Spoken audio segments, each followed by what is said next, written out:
Gloire au Seigneur qui n'a pas changé, qui est le même hier, aujourd'hui et éternellement. Bien-aimés dans le Seigneur, je vous salue au nom de Jésus de Nazareth. Vous êtes en Amérique, je vous porte dans mon cœur. Je salue tous ceux qui sont au Canada. Je bénis tout le peuple de Dieu en Afrique, en Arabie Saoudite. N'importe où vous êtes, vraiment, je suis très émerveillé de voir que les gens nous appellent partout. Nous avons reçu les appels de Pakistan, d'une maman, oh, servante de Dieu, qui demande une prière. J'ai beaucoup aimé ça. Je voudrais bénir les amis qui sont en Chine, n'importe où vous êtes à Singapour, que Dieu vous bénisse. Bien-aimés, nous venons parler de la part du Seigneur. Nous sommes en train de passer de moments exceptionnels dans le corps du Christ, de moments exceptionnels dans le monde parce que nous sommes éclairés, nous sommes avertis par le Seigneur de ce qui va se passer dans l'an 2021. L'an 2021, pour nous, nous avons dit, c'est une année exceptionnelle. Une année exceptionnelle, pourquoi? Parce que la nuée prophétique de Yahweh va couvrir le monde entier. Il y a une visitation, il y a une manifestation exceptionnelle de la présence de Dieu dans ce monde. Dieu va marcher dans les 5 continents. Dieu va visiter la terre comme il ne l'a jamais fait. C'est un moment exceptionnel.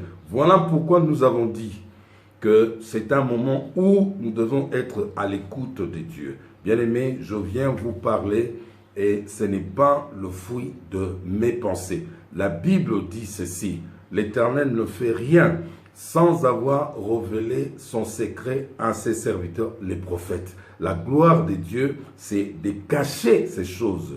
Et ce qui est révélé est pour les enfants. Ça, c'est une lumière que j'apporte au peuple de Dieu.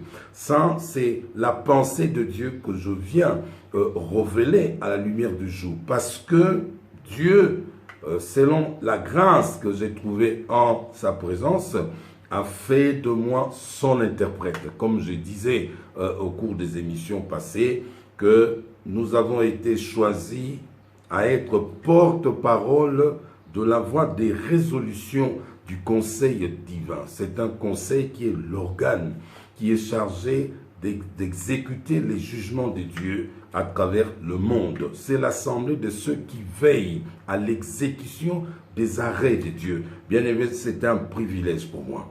C'est une grâce particulière et une responsabilité remarquable. C'est au nom de cette responsabilité que je me tiens devant le peuple des dieux qui me suit en ce moment, de n'importe quel point du globe terrestre. Je vous ai dit que 2020 ouvrait la porte d'une décennie intitulée ou baptisée des décennies arc-en-ciel.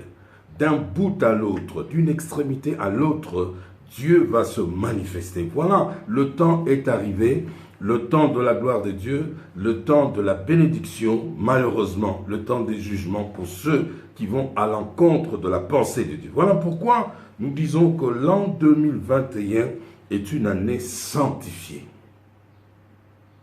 2021 est une année sanctifiée. C'est une année sanctifiée parce que c'est un temps qui est réclamé par Dieu. C'est un temps qui est contrôlé par Dieu. C'est un temps qui est administré par le ciel comme espace sacré. Je vous apporte cette nouvelle, bien-aimés. Nous devons déclarer cela. Nous devons accepter cela parce que c'est la pensée de Dieu. L'an 2021 est une année extraordinaire parce que dans la présence de Dieu, dans la connaissance de Dieu, dans la sagesse mystérieuse de Dieu, avant que le monde ne soit, Dieu avait choisi cet espace-là.